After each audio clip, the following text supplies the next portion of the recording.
بسم الله الرحمن الرحيم. من لم يشكر الناس لم يشكر الله عز وجل.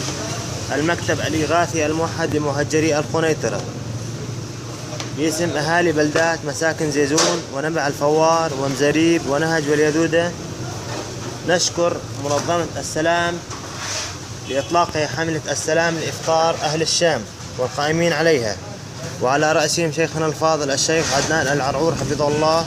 فقد تم تخصيص مبلغ 20,000 ريال بما يساوي 960,000 ليرة سوري لمشروع إفطار صائم لشهر رمضان المبارك للعام الهجري 1435 آخر 10 أيام.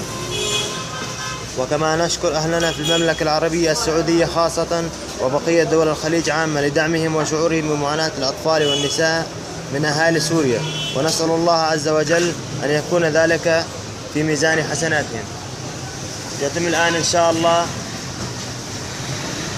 إعداد وجبات المهجرين من الغوطتين، صفائح باللحم إن شاء الله.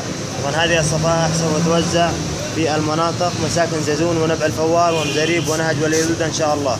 وجزانا وجزاكم الله كل خير. شوية ملح.